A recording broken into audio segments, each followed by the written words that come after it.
it going? My name is Shannon Burns from iHeartRadio. We are here for a very special reason, and that is 3 Days Grace. So what's gonna happen is the band's gonna come out. They're standing right over there. We're gonna do a whole chat with them, answer some fan questions. Then they're gonna reset. You guys can grab a drink, take a breather, and then they're gonna perform for all of you. How exciting is that? Okay, should we welcome them out? Give it up for 3 Days Grace!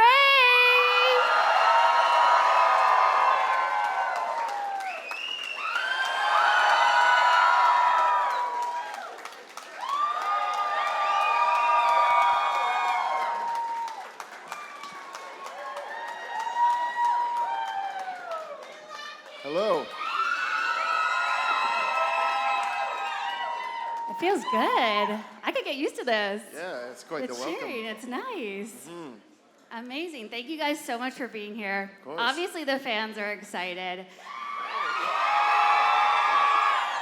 Great energy in the room, and so much of the conversation is going to be about your upcoming album. So we're going to learn some exclusive information, maybe about some music that's not even out yet. So this is a very special night for all of you guys. Thank you guys so much. Of course, yeah. Happy to be here. Okay, to get right into the album, did you guys have a plan going into this album of what you wanted it to sound like? I think we wanted to make sure that we had some elements from, the past, some classic stuff, as well as some new, taking a few new steps forward. So I think we kind of accomplished that on this record, yeah? Yeah, you've referred to it as like the best that 3 Days Grace has sounded. Is that right? What makes you guys say that? Well, I just think the process, how it all came together. We had, we surprised the fans, but we had been talking about it for a couple of years and then working on it for a good year. So once, from my perspective, like we the five of us decided to go down to Barry's. He's got a beautiful estate down in southern Indiana with lots of cars and toys and a studio and a cabin. We just got down there and like the five of us were like, okay, all right, here we are. And then just the acoustic guitars came out, lit the bonfire. Instantly we started like writing stuff that's on this new album. So as soon as it was just like that and these guys collaborating vocally together and us just vibing out, hanging out. We've been friends since we were teenagers. It was just like, all right, this is on, Yeah, and I can imagine being friends since you're teenagers. It's not really a huge adjustment with Adam coming back to just jump right into it. So take us into that experience of you being back, getting back together as a team. Yeah, I mean, it's been amazing. These guys, when I left, these guys kind of just kept moving forward, and it was pretty incredible to watch, from an outside perspective. So getting to be a part of this now is, it's a great feeling. It really is. Yeah, and how exciting for Adam to be back, right? That's so exciting. And then going back on the road and performing shows together. What challenges come up when you're arranging the songs, when you're getting ready to perform live for the first time in a while? I think we just split it up equally, and he'll sing some of the songs that I sang on, and then I sing on the old ones, and just switch it up and keep it real the whole show. Yeah, it's been a lot of fun. Yeah, I was gonna say, how's tour been going? How's it all been? Really good, really good. Yeah, the crowds have been great, and we're basically wrapping it up now. We started in Vancouver and came across Canada, and yeah, it's been good. Here we are. Was anybody at the Bud stage the other night? Anybody? Really? That's awesome. Yeah. Nice. Yeah, how special does it feel to perform shows for your fans in Ontario with being from Ontario? I can imagine that's extra special. It's pretty awesome. We get to see a lot of friends and family come up, and we played a lot of shows in Toronto back in the day. We started on the ground and played all the bars in Toronto. So to come back and do it again on a bigger scale is pretty special. Yeah, and to walk around Toronto and see all the places that I used to play, like the Rivoli and the Horseshoe, it's pretty awesome to come back. It's like memory lane. Yeah, when you see certain venues in Toronto, are there bands that stick out to you that you saw when you were younger that you're like, oh, that was such a good show? So many. I mean, we saw so many shows. We were very influenced by Finger 11 back in the day, so we cruised around. we cruised around and watched those guys play all over the city. You know, anytime they played a show, we were there. So, yeah, there's lots of bands. So, What do you take from a band like Finger 11? What do you learn from watching them and hearing them that inspires you? so much. I mean, their stage presence was one thing that blew me away watching them. Just the amount of energy they had every night, and they're still exactly the same. So that was a big thing for me. Yeah. Yeah, totally. They're from Burlington, my hometown. Hell Represent. yeah. It'd be great to tour with them again. That'd be awesome. Yeah, for sure. So the band's been allowing a fan to join them on stage at each show. Is that right? Yeah, we've been doing that. Yeah. Yeah. From time to time. From time to Sometimes it time. goes really well, sometimes not so much. But our front of house sound guy who's here tonight will, he'll find the mute button real quick if he has to. But for the most part, we try to vet them and go like, can you got this or what? Okay, well, that being said, give me a great story, give me a not so great experience. Story is you're gonna get up with us tonight. How about that? I'm ready. A dream come true. Don't even tempt me. Are you aware of the fan theories that say that the new album is going to be called 2X? That fans thought that? That it was gonna be called 2X. Yeah. Well, we thought about We that. kind of hinted at that. Yeah. Yeah. I think when we first announced that we were doing this, we had called it 3 Days Grace 2X, and the idea was kind of that, taken from 1X, but with the two of us, so yeah, but Yeah. it's not. I was going to ask if that was ever in the cards, if that was ever in the conversation. Well, we thought about it, yeah. Yeah. But yeah, we landed on Alienation instead. Yeah. Yeah. Why Alienation? It's one of the tracks on the record, and I think it's a good representation of where we're at, I guess, creatively, Yeah, and just the song it's a heavy song, and we all love that one, so it just kind of made sense. Yeah, I thought while we're all here with the album coming out in August, if we can get you to break down some of the songs, how they came to be, stories behind them before they come out. What do you think? Yeah, sure. So there are a few songs that are out already. Firstly, what was the first song that you wrote on the album, and then what was the last one? Do you remember?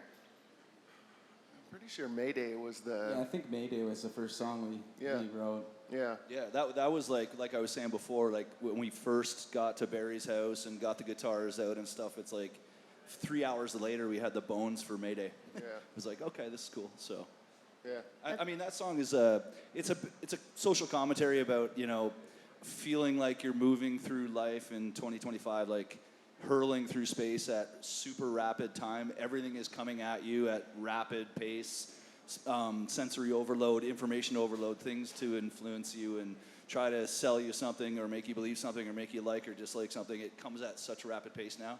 And you're like sometimes wondering if they're like, who's at the wheel, And that's personal too. Sometimes you don't, you're like, just as an individual, you're like, I'm not sure if like someone is piloting this adventure right now. And I think it's something that people can relate to. That's what Mayday is. Yeah. Yeah, it's a full-on anthem. It's such a great song. Matt, you've said that your voice in the song was a mix of Marge Simpson and the devil. How was tapping into that new sound? Yeah, it's kind of a vocal I've never really used. It's not falsetto, it's not full voice, it's kind of in between, and yeah, you'll hear it tonight. I'll do it for all you folks. I love that. Dominate, any song that I think that starts with "Here We Fucking Go," that's already such a great song in my books. Tell me about the inspiration behind that one. Well, we played Scotland, and it was a complete craziness inside the bar. It looked like people had been drinking all day. It was amazing. The whole place, it was a little bit bigger than this place, and people were going nuts. And between every song, they were saying, here we fucking go. Here.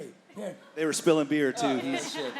He can act too. That was Recreating. Anyway, so I said like when we started writing that song, it'd be awesome if we could get that in there. That was just such a cool chant, and like it was such a crazy night. Yeah, so we incorporated that into the song. Yeah, Nice. I think we found it on YouTube. We found some chant somewhere. and then we dropped redid it. We did it for copyright And then- yes, purposes. and then we we redid it all. It's us saying, here we fucking re-recorded go. that. Nothing but the five of us. Right, yeah. Yeah, we fucking went. Yeah. When you're at the house and you're all together and you're working on that music, are you coming up with the words first? Are you coming up with the melody first when you're doing the acoustic guitar? How does that work? Usually, the riffs and like the music comes first, and then we kind of try to fit, melodies in, and then lyrics usually last. But sometimes, someone will come with a whole sheet of lyrics, and then we do it the opposite way. So it kind of depends on the circumstance. Yeah. Yeah. Nice. I love that. The song Death Wish, which you guys haven't heard yet, it's kind of about being born to be reckless. What can you tell me about that song? Yeah, it's basically that. It's about, it's about kind of it. There's a lot of times in our lives, I think, in my life for sure, where I wasn't really too concerned about what, I party one night and not worry about what would happen the next day, and so Death Wish is kind of it's that. Yeah. And then it kind of flips with another Relapse, another song on the album. How was that song creation for you, since I can imagine it feels full of personal experiences? Yeah, for sure. I mean, I've been through a lot of that, battling with addiction and different things. But so that's what that song means to me.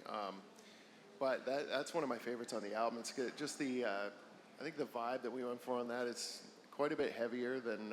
It's got some heavy parts, but it's also got some very melodic parts. So, yeah, and it's a good closeout to the record for sure. Yeah, for sure. Do you have a favorite song, any of you, that you're excited for fans to hear, or you're excited to perform? Mine is "Kill Me Fast." It's I think it's one of the best songs we've ever written. It's just goosebumps on your goosebumps. If that makes sense. Kill Me Fast. Yeah, we can't wait for you guys to hear that one. Yeah, Right? Yeah. absolutely. And, yeah. all of them. Yep. All of them, yeah. All of them. Not all of them tonight. I don't think. No. Some of them tonight. That's Yeah, awesome. yeah. I'm so excited. Okay, we have some questions that have been submitted by fans that are here tonight. Okay. Alrighty then. All right. We're going to get to as many as we can. The first question comes from Annabelle. She says, if you could open up a show for any artist, who would it be? So you're opening for a band or an artist. Who would you want to open for? That's a good question. It is a good question. Mine would probably be Linkin Park.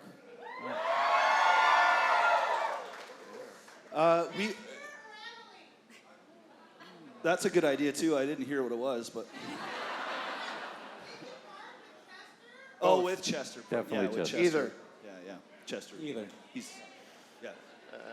Once in a while, we get our manager's here tonight, actually, and she also represents Metallica. So we once, and by the way, we're due wherever you are. Once in a while, we get the call that we open for Metallica. So we've opened for them in Montreal and Milan, Italy. That was massive. And then we actually opened for them in like a drive-in movie theater during COVID. Oh yeah. Was anybody at the drive-in movie theater Metallica? These people are everywhere, man. You got some lifelong fans here too, which is so exciting. And there was somebody that was waiting since like 2 o'clock this afternoon. I just feel like we need to shout it out. Yeah, she's right here. Amazing. That's so incredible. Die Hard. Another question from Annabelle is, what advice would you give to somebody trying to be an aspiring musician? One of the first things is I'd say timing and tuning. Make sure your guitar's in tune and make sure you're on time. That's one of the hard things. Like that you're I on time, like you show up on time, or you actually play in time. play in time. Yeah, That's yeah. important. No, we're never on time. You're right. Because I was gonna say, I mean, Yeah. come on, man. We're a rock Yeah. band. Yeah, we're always late. That's it. That's good. It's good. Timing and tuning. Yeah, and just try to network, I think, is a big thing. But it's so different nowadays than it was when we were first starting. We were, like on the ground, like handing out Demos, yeah. our demos and stuff. And now you can just get music anywhere, so it's a little bit different. But yeah, just networking is a big thing for sure. I love it. Howard asked, there's so many achievements that you guys have accomplished on your musical journey. One that impresses me the most is passing Van Halen for having the most #1 hits on the Billboard Mainstream Rock chart. What's an achievement that you guys are most proud of? Being nominated for 10 Junos, 0 wins. We've actually, we legit are proud of that stat. We don't want to tarnish it. Wink, wink. That might be a record. You should check. I'm just joking. We'll be there if they ask us there. We'll show up again. I don't know. No, I think I think just doing what we're doing right now is a good goal. Yeah. Absolutely, yeah.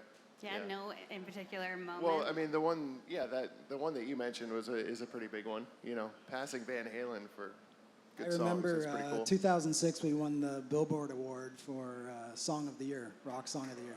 And that was pretty cool.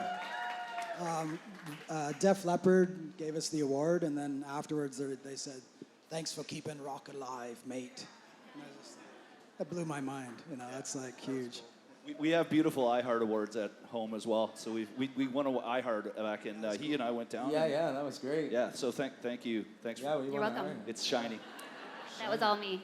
What was the inspiration? Oh, this is from Mike. What was the inspiration behind the artwork for the new upcoming album?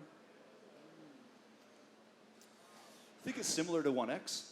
Yeah, I think that was the vibe we were going for. I mean, we've always sort of written with that common thread of being feeling sort of alone, you know, even though you're surrounded by people. So, you know, I think the artwork, we wanted to represent that, and yeah, similar to 1X, but a little different. Yeah. Yeah. Megan says, which we kind of already talked about with Finger 11, but as a band, what other bands or artists influenced or inspired you the most? I think we already mentioned Finger 11. For me, Kurt Cobain and Nirvana was a big one, and Jim Morrison from The Doors. Yeah, The Doors were a big one. Yeah, so many influences growing up, from like the Beatles to 9 Inch Nails. The Deftones were a big influence for sure. Yeah, all over the place. Yeah. Tool for me, Led Zeppelin, and then like there are some current bands out right now. Like I think Sleep Token is on a different level. They're pretty cool. Yeah, I listen to a lot of them. Yeah. Amber asks, what's it like having so many of your songs that have been featured Rainbow. in TV shows and movies? It's pretty weird. Nice. We get a lot of people come up from Raise. What is it? What's the Hillary Raise Duff? Your Voice, Raise Your featuring Voice. Hillary, Yeah, starring Duff. Hillary Duff. Yeah, a lot of people. That was the first time they saw 3 Days Grace, which was crazy. Yeah, it was Yeah. weird. Hillary is nice. She's Is she? Nice, That was my very next approachable. question. Yeah? a long time ago. Yeah, that's awesome. That is very cool that there's like Hillary Duff fans that now are fans of you guys because of that movie. Unexpected crossover. That's so great. That's awesome. If you could collaborate with any musician, dead or alive, who would it be? For me, it would be Jeff Buckley, for sure. Jeff Buckley, yeah. Nice. What about you guys? Oh, probably Jim Morrison. I'm sure it'd be pretty funky, that's for sure. That'd be a good I'd like song. to. I think like just playing drums for like someone like Johnny Cash. You can just wear a. You sit back there, you wear a 10-gallon hat, and just chug away, and just not chug. I mean like train beat. You know. Yeah, totally. What about you guys? I'm a big 9 Inch Nails fan, so Trent Reznor, probably. Yeah, pretty cool. Yeah, Barry? I love your shoes. Thank you. He speaks. He speaks. Amazing. Thank you guys so much. Are you guys excited to watch them perform?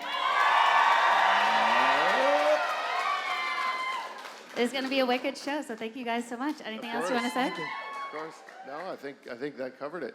Awesome. You got it. Thanks, guys. All right. Thank you. We'll see you in a minute. Congratulations. We'll be back.